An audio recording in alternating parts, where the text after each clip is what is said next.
Bonjour, c'est Drawer et aujourd'hui je vais vous présenter des films qui sont présents sur la plateforme Shadows qui est partenaire de cette vidéo. Alors Shadows, c'est une plateforme de streaming. C'est quoi le streaming? C'est comme le streaming mais avec un jeu de mots. On fait ce qu'on peut.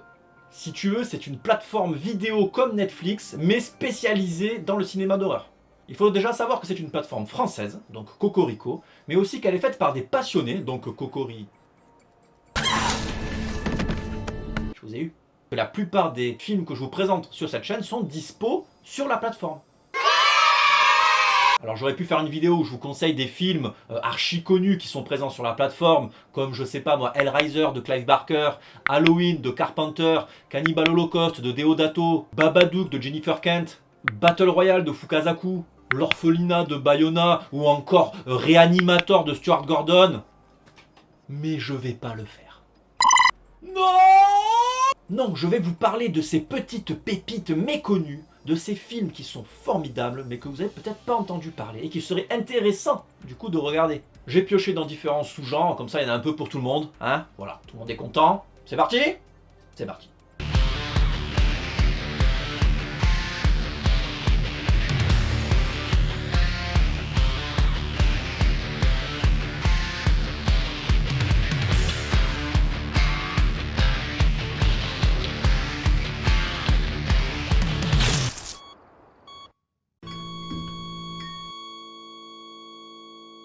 Répulsion de Roman Polanski, film de 1965 avec une Catherine Deneuve vraiment en pleine forme. Alors bien sûr aujourd'hui elle est plutôt d'occasion que de neuve.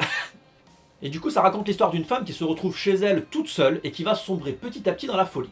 Vous avez aimé la plongée dans la folie de Rosemary dans Rosemary's Baby? Ben laissez-moi vous présenter Carole.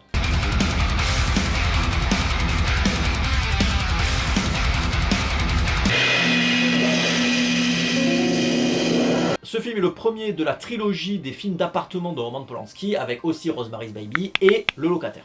Un film très triste, assez contemplatif, mais très creepy. Je vous laisse voir, là, c'est formidable.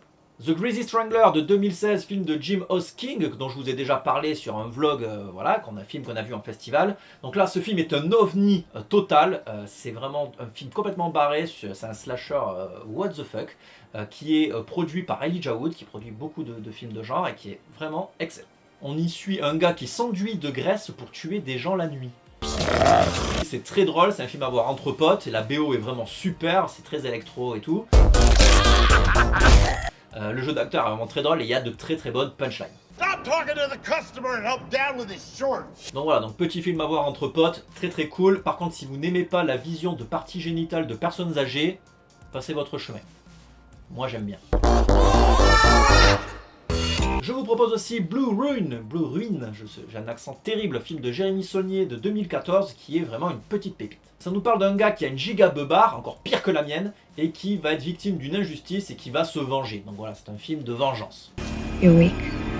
Je peux pas vous en dévoiler beaucoup plus sur l'intrigue car on est plus proche du thriller que du film d'horreur, mais néanmoins, sachez que ça vaut le coup pour plusieurs raisons. Déjà au niveau du scénario c'est super intéressant, les enjeux narratifs font qu'on s'implique dans le film, on a envie d'en savoir un peu plus et on est en totale empathie avec le personnage. Ensuite c'est très bien filmé, très bien réalisé et la photographie est vraiment magnifique.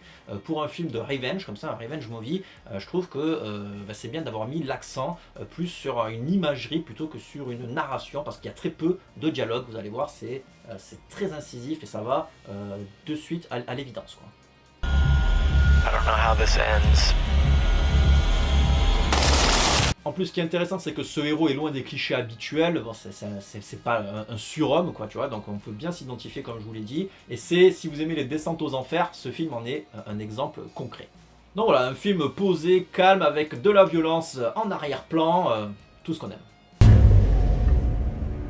Je vous propose aussi Cheap Thrills, un film de Hellcats réalisé en 2014 où on suit un gars qui est en galère financière et qui va faire la rencontre d'un autre gars qui lui est pété de thunes et il va lui proposer des défis en échange de thunes. Donc du coup comme il est en galère, il va accepter petit à petit.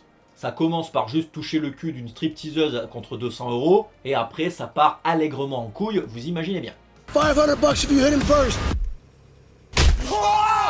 Le film est super divertissant, il y a plein de scènes qui sont pas du tout prévisibles, il y a pas mal de twists aussi, du coup ça fait que le plaisir est renouvelé en permanence en fait, c'est un film super fun.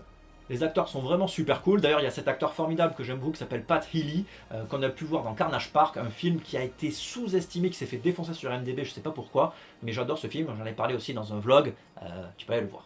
Et pour terminer cette petite sélection, je vous propose Troll Hunter, film de André Øvredal, qui a aussi réalisé Django Identity. Et donc c'est un film qui nous parle d'un chasseur de trolls, hein, c'est écrit dans le titre, qui va être suivi par une équipe de télévision, voilà, dans les pays scandinaves, je crois que c'est en Norvège. Et donc cette équipe de télévision, en gros, elle fait un reportage, c'est plus des ados, des étudiants qui font un reportage sur le folklore des trolls. Sauf qu'on va vite s'apercevoir que les trolls existent vraiment et que ce métier de chasseur de trolls est un vrai métier, que voilà, c'est le gouvernement qui emploie des chasseurs de trolls pour éliminer les trolls, et c'est pour ça qu'on en voit très peu. Et donc je trouve ça vraiment sympa, sachant que c'est filmé en found footage, c'est-à-dire qu'on nous donne la vidéo qu'on a retrouvée suite à une catastrophe, je vous dis pas laquelle, et donc voilà, on regarde cette vidéo un peu comme dans Blair Witch, donc le found footage c'est caméra sur l'épaule, hein, voilà. C'est la caméra directe du documentaire qu'ont produit les personnages.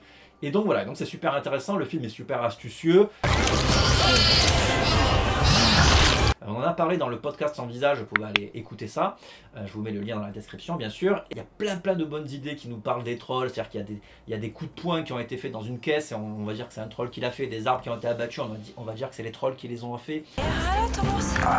C'est vraiment très original. Alors c'est un film de monstre, pour le coup, c'est très différent de ce que je vous ai proposé auparavant, mais c'est très fun, et donc je vous encourage à le voir allègrement. Ah oui, sur la plateforme, il y a également des courts-métrages qui sont plutôt rares à trouver sur la toile, donc je vous encourage à aller regarder le court-métrage de Julia Ducournau, qui a réalisé Grave, qui s'appelle Junior, son court-métrage, et qui est fort intéressant. Et d'ailleurs, on y retrouve son actrice fétiche, vu qu'elle a fait qu'un film, qui est Garance Marie. Donc voilà, Shadows est une plateforme française qu'il faut soutenir, qui nous propose du cinéma d'horreur. On est tous aficionados de ça, donc pourquoi s'en priver? Voilà, cette vidéo est terminée. Si vous voulez vous abonner à Shadows, les liens sont dans la description. Et si vous avez envie de me conseiller des films qui sont sur la plateforme mais que je n'aurais peut-être pas vu, parce que je n'ai pas tout vu, hein, voilà, la section des commentaires est là pour vous. Voilà, prenez soin de vous. Bisous!